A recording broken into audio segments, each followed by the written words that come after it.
Every week of college football just seems to be getting crazier and crazier as the weeks go on. These upsets, these games, these absolute surprises from these teams, things that we never thought that we would see, we are seeing, and that is why college football is so great. We have some major shakeup in my top 25, and I'm sure the AP and the playoff committee is going to have their little rendition of everything. But I'm going to explain to you guys the madness and how I rearranged all the madness and what's going to happen for it. I'm going to talk about what the playoff picture is looking like with a couple of these losses and wins and what I think personally is going to happen. But before we get all into that, I'm going to show you guys my rankings from last week and flash those on the screen so you guys know where I'm coming from. Alright, so here's my last week's top 25. Get a good look at it, and then I'm going to show my current rankings, and I'm going to explain why each team is in which place and my line of thought and everything like that. Then here's my top 25 for the current week. We had a lot of shaking up at the end, per usual. Actually everywhere. There's shake up everywhere in these rankings, and honestly, I'm a little excited. I just want to hop right into it. Starting off the video with my number one team, it's the Georgia Bulldogs, has been for a while. They actually did not play that well today. They were losing to Georgia Tech like halfway through the second quarter or something like that. And then halftime I think it was like 10-7 or something close to that. Georgia did not play that good. Georgia Tech had a good game plan, but obviously Georgia's just too good of a team. They ended up pulling away and they won this game 37-14. They didn't really impress me as much as the next team we're about to talk about. And that team is going to be the Michigan Wolverines.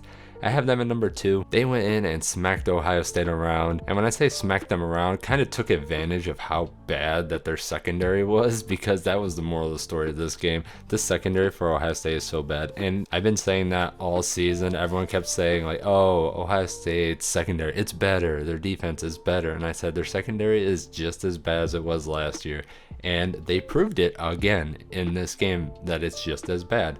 Like I've been saying, it's been suspect. Ohio State's been soft, and you cannot beat a physical team by being soft, and you can't be taken advantage of like that. They showed obvious weaknesses. After halftime, they did not make any adjustments. Michigan made all of them, and they played like a completely different team. They still weren't able to really run the ball. I know Donovan Edwards had like 200 yards rushing, but he had like none all the way up to like the fourth quarter where he popped those like 2 or 3 really big runs. But Ohio State really shut down the run for like 3 quarters in this game. That's why JJ McCarthy had to start running the ball, because they were stopping Donovan Edwards. They were stopping every rushing attack that was thrown at them. And then we all know Jim Knowles, all he did was play man, and the corners got burned the entire game. And that is the second reason Ohio State lost, the play calling and the schemes. Ryan Day, he is overrated as a coach. He is not ready, and he is too soft to be a head coach for a team like Ohio State, and he needs to go. I made a whole video about him needing to go. I'm going to link that in the comment section below, and go check that out. But congratulations to Michigan. They're going to be going to the Big Ten title game. They're going to win that, and they're probably going to be the second seed in the playoff. And at number 3, I have TCU. And they played at home against Iowa State. They won that game 62-14, I think. And this was one of the most complete games I've seen TCU play. And they're getting ready for the playoff run. And then they got the Big 12 championship game coming up. And if they can win that, you know that they're going to get the 3rd seed. And they're going to be playing Michigan in that first round. And sitting right behind them, we have our first one-loss team at USC. They beat Notre Dame 38-27 at home.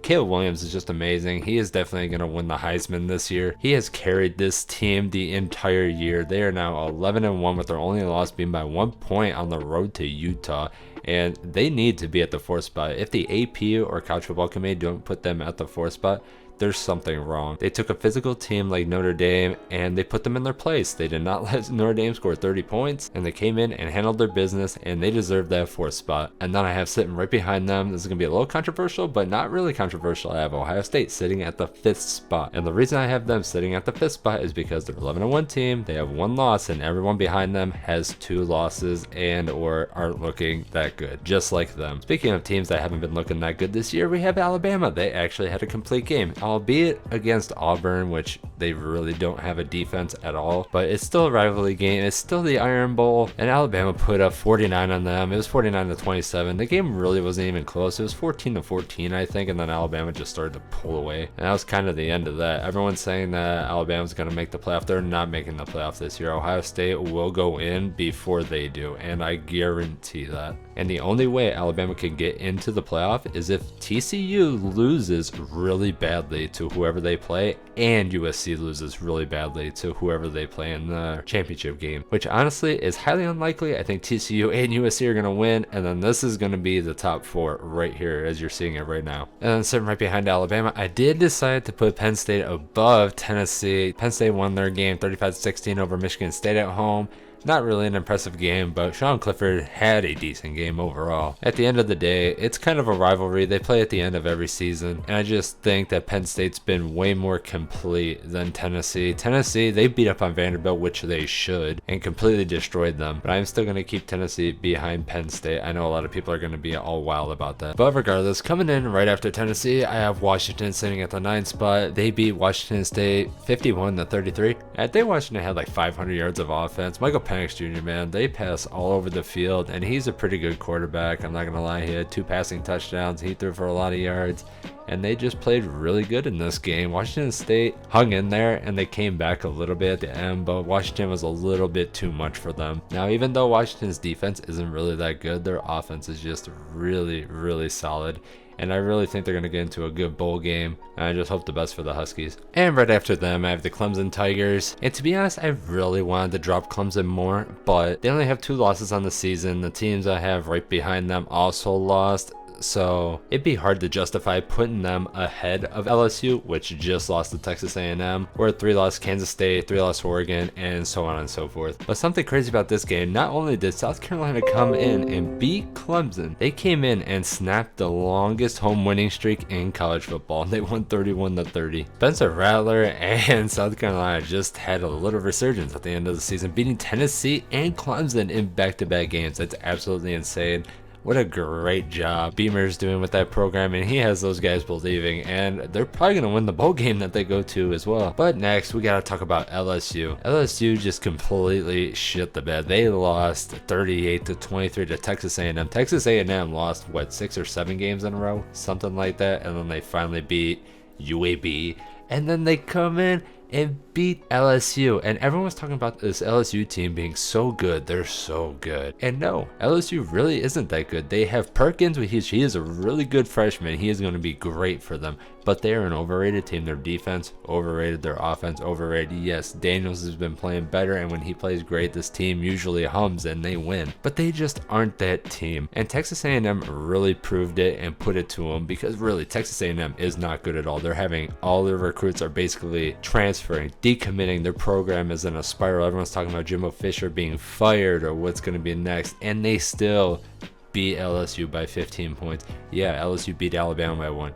Yes, they beat other good teams, but that doesn't mean that they're better than all those teams. And I really did not think that LSU is better than Alabama, because they aren't. But they did win that game at home, and they just played a lot better than Alabama did.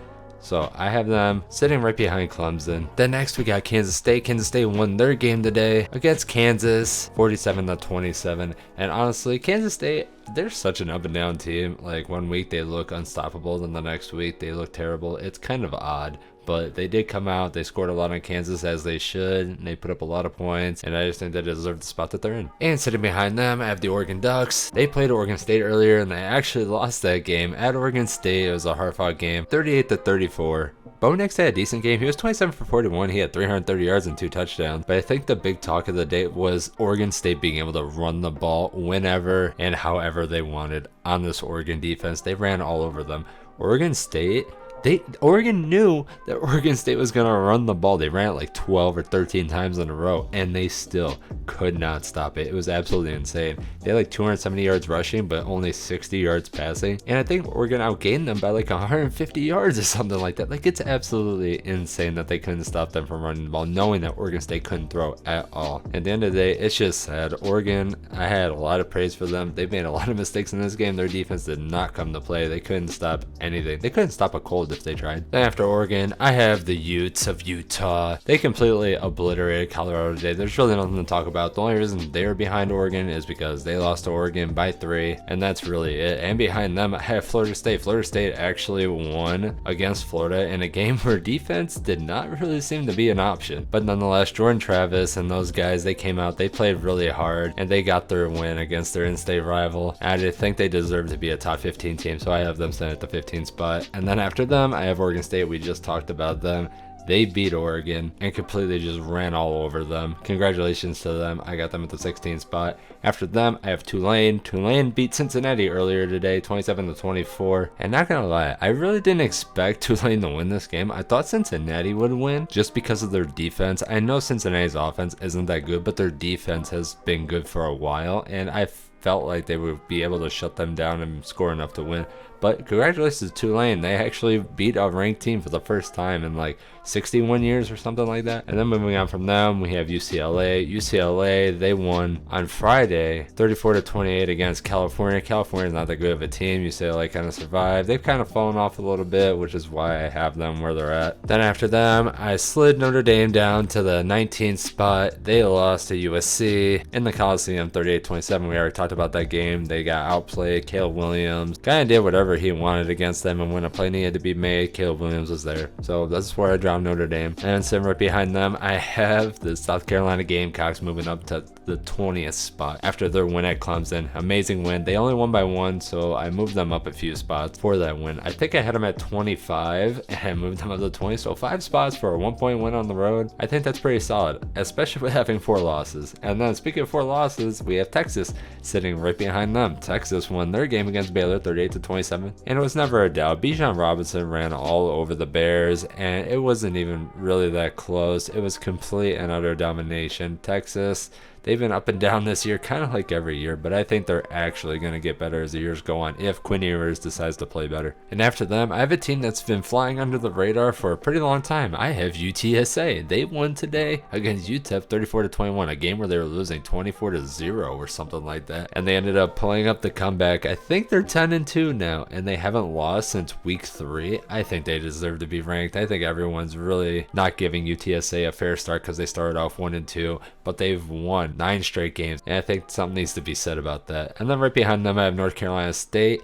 I have them at 23 because they actually beat North Carolina 30-27 on Friday at North Carolina. Now, I know NC State has 4 losses, and North Carolina lost their last 2 games. They lost to Georgia Tech and then NC State, and they were both at home. How does North Carolina lose these games at home, especially with having a Heisman contending quarterback in Drake May? It's just unforgivable. I had to put them behind NC State, even though they have 1 less loss than NC State. I do value the head-to-head there more, coupled with North Carolina losing the last 2 games. But then rounding out my top 25, I have UCF. UCF won their game today, 46-39. It really didn't look like they were going to win, but they did pull it out. They're 9-3, and I honestly believe that they are the 25th best team in the country, even though I said I wasn't going to put them back in the rankings. It's really hard to find someone else to put in above them because I kind of believe that that is where they're at. And it's also kind of crazy, and that kind of concludes the season. I mean, we have championship week next week, and then that'll be the real conclusion, but this is it basically for college football. This is the end records for a lot of teams, and it's kind of crazy just how fast it went. It went really fast, especially for me. Like I